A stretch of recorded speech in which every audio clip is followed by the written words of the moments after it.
Sam, you're with us. Good morning. Yes, good morning. You're Good, either up very late morning. or very early, one or the other. Yes. Ladies and gentlemen, my name is Paul Schonenberg. I'm an American from New York. I've been in Luxembourg for 30 years. I've had multiple careers across multiple domains. And for the past 23 years, among the things I've done is it's been my pleasure to be the chairman and CEO of the American Chamber of Commerce. And I'm very pleased to be here to talk to you a little bit about space.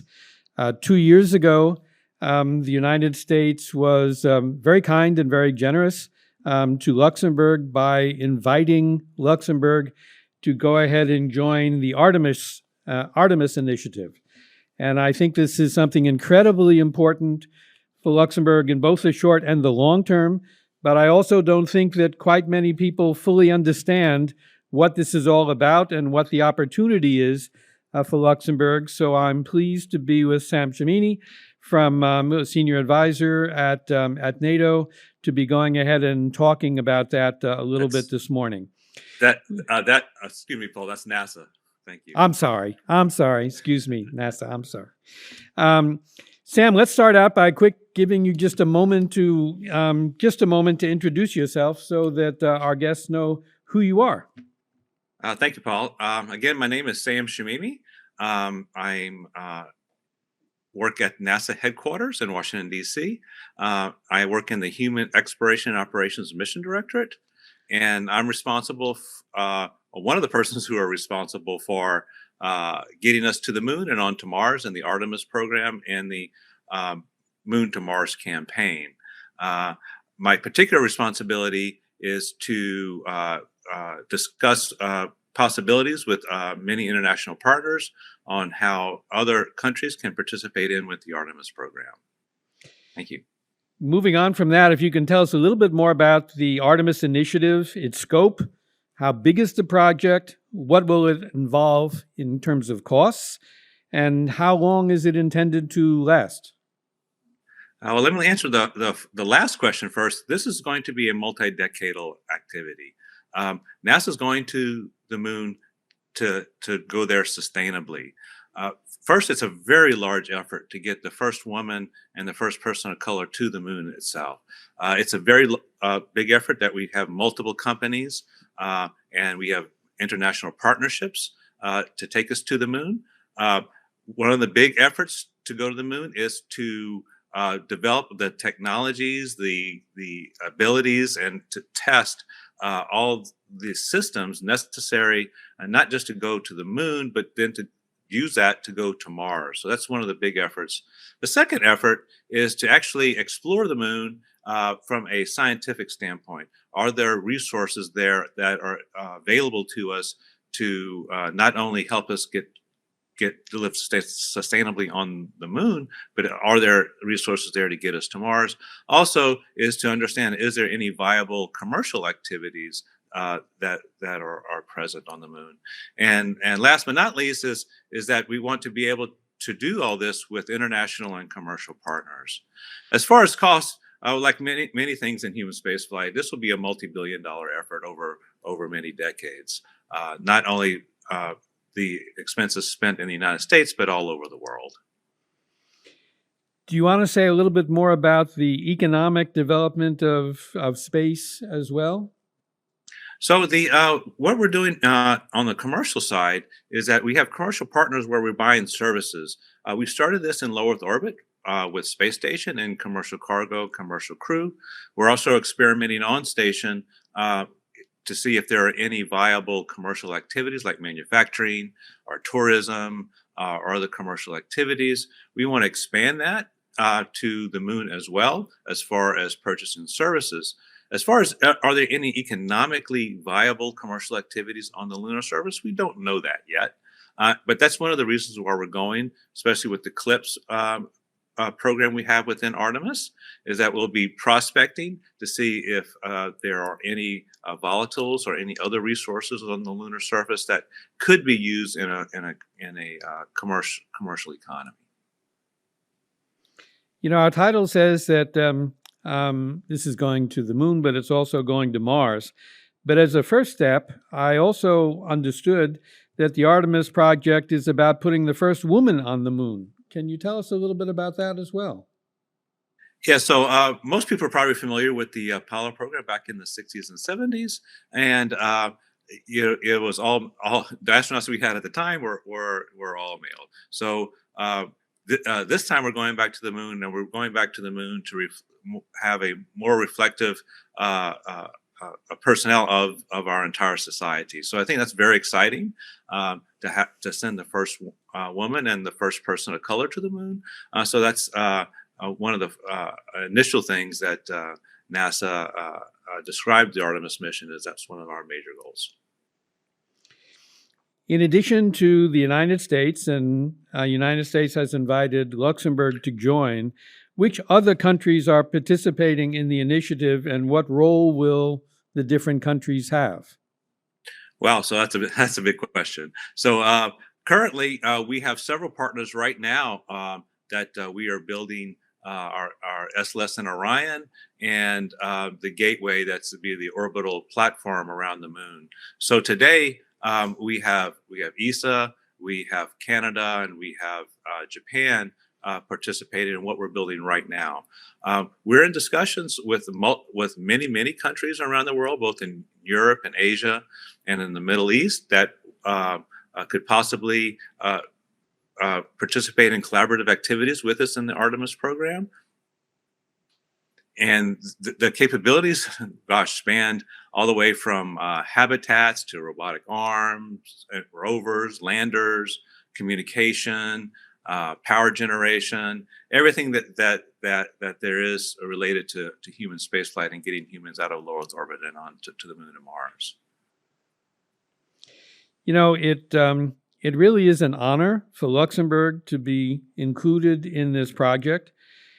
Can you give us some insight on why Luxembourg was included, what the vision is of the contributions that Luxembourg can make, and maybe a little bit even tell us about what benefits Luxembourg can derive from being involved in this partnership? Well, Luxembourg has expressed interest over several years now on lunar prospecting for resources and the utilization of those resources. Also, Luxembourg has a very active space community with I believe well over 20 companies related to space. So I think that NASA's goals and Luxembourg's goals have a big intersection in the development of the technology and the ability to do the prospecting and do the resource utilization. That's one of the primary elements. There are others, as we can get into talk about later. Okay. Just as an aside, I've noticed that my friend, the Czech ambassador, is with us today in the audience, and he's brought one of his Czech space companies with him today to go ahead and hear all of these presentations. If the Czech Republic, for example, is interested in joining this initiative, can I assume that this is an open process and that the U.S. is open and receptive to having a broader, inclusive group participating in the project? Yes, that's definitely the case. We've had several countries that have approached us and to explore the possibilities of collaboration. So we're open to any countries that want to come and talk with us, and we would certainly welcome the Czech Republic into these endeavors.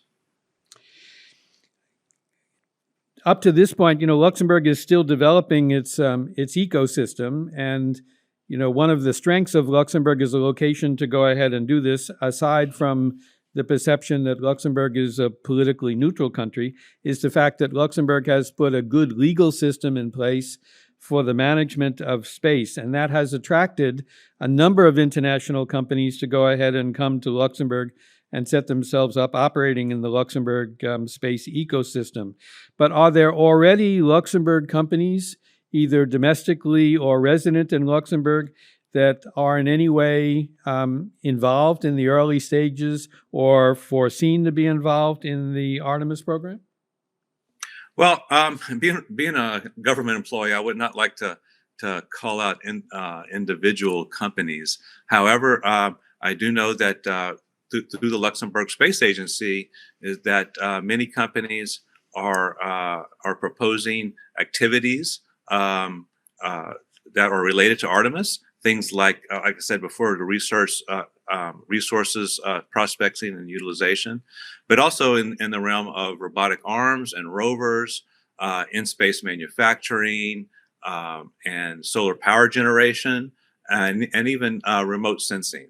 So it spans quite a few of the companies there in Luxembourg, and we're very excited to be working across the board, not only with the government but with industry partners as well.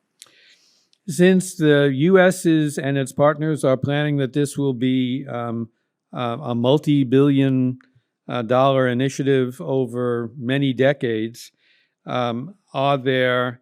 Can you give us some idea of what might be possibilities for companies to participate as and to be paid to go ahead and participate in the project? What are the costs? What are the benefits? What are potential areas of opportunity for Luxembourg and Luxembourg-based companies to be associated with the initiatives? Well, I think just like on Earth, where private companies provide power services, they provide data from remote locations. They provide others.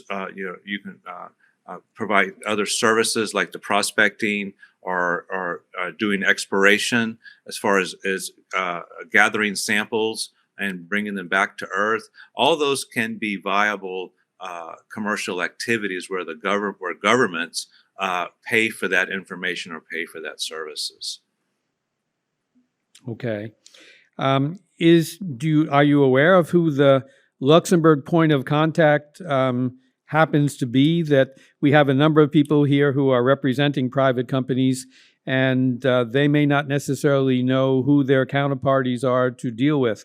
If there are companies here who are interested in engaging with NASA or engaging with through the Luxembourg government in this, can you give us some idea of, from a point of contact standpoint, who might be the appropriate point of contacts to approach in either a Luxembourg government entity, or is there an open possibility for them to directly engage with NASA itself? Well, for locally there in Luxembourg, certainly contact the Luxembourg Space Agency. One person of contact is Joseph Morcel, and he would probably be able to point companies in the right direction. Also, NASA engages with industry through things like requests for information and requests for proposals. Those typically need to be a U.S. Based company. I know some of the companies that are in Luxembourg are also in the United States as well. So I think at least the space companies in the United States pretty much know how to interact with NASA in our contracting activities. But local companies in Luxembourg could also function as suppliers to U.S. companies that are participating in the program as well. And that's correct. There's also private industry to private industry. That is also possible. And I know there's many U.S. companies also do business with European companies across the continent.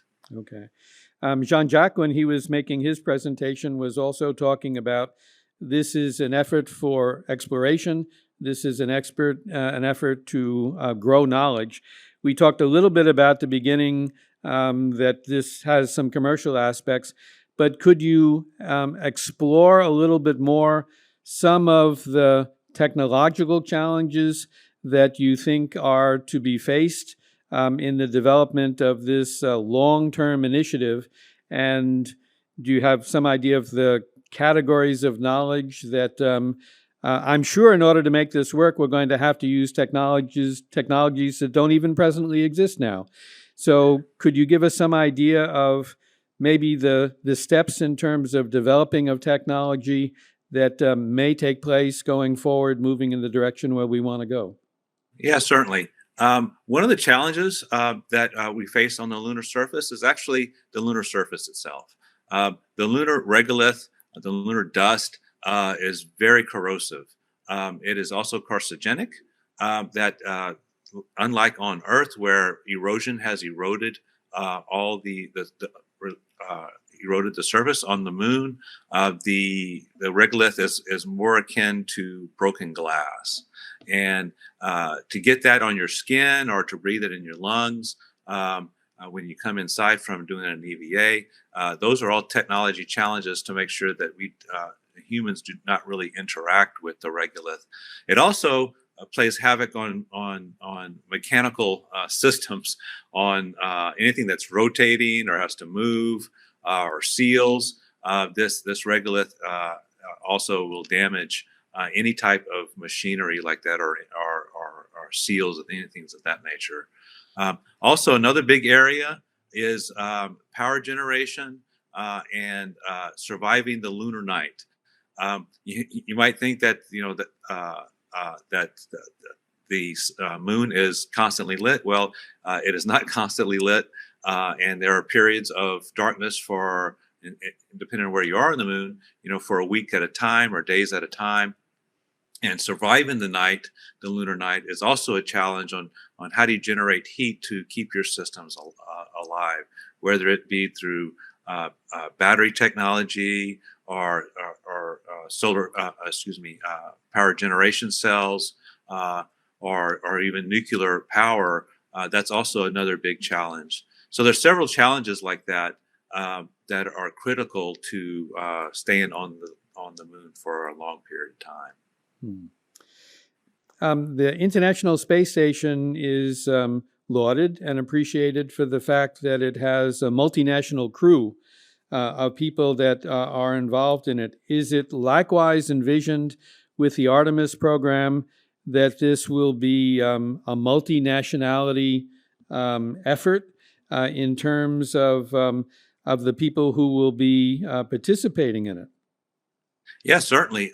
We expect through our collaborative activities to also have an international cruise at the lunar surface as well, in and around the moon, also at Gateway as well. So yes, we certainly expect that through our collaborative activities with various nations. That's also another goal for NASA, is to do this internationally, not just in partnerships, but also with crews. I know that the U.S. sometimes, is its approach for doing things, thinks big and goes ahead and reaches on out with maybe even farther than it thinks that it can grasp, and uses that as a motivator to get there. Is that partially what we're doing with the Artemis program too? That in order to advance science, in order to advance our understanding, we're taking a broad brush and a big leap. Is that kind of the way this is being put together? If I've got it wrong, correct me. But I'm just wondering what the approach is. No, this certainly is a big leap. We've been in low Earth orbit for a very long time with our international partners, and it's now time for us to go take the next big leap away from the Earth, away from low Earth orbit, and go to the next destination. The next nearest destination was obviously the moon. And again, this next big leap is to prepare us for the next gigantic leap to Mars. So if you think the moon is hard, Mars is even going to be harder than that. So this is not only to gain the knowledge, but also gain the capability and expertise to operate in deep space on another celestial body that will enable us to know what we have to do to go to Mars. So yeah, it's a big leap. Cool. Definitely. So to sum this up, we're talking about a multinational effort, a multidisciplinary effort that will advance and grow scientific discovery and take us to a new place, but take us together. Is that kind of it, or will you give us a 30-second wrap-up? I see on my sign we still have. No. Paul, well, I think you pretty much hit it. This is meant to bring humanity together here on Earth, and it's, it all comes back to us here on Earth, actually. What we learn, what we've been learning on space station, what we'll learn at the moon and going to Mars, actually is all back applicable to us here on Earth. How do we live together in a sustainable way? How do we are able to take care of our Earth here, knowing the history of the moon and knowing the history of Mars. We have a fragile place that we live on, and it's important for us to gain this knowledge and to bring humanity together in this endeavor of exploration. Sam, thank you very much. We hope to see you all soon. Jean-Jacques, back to you.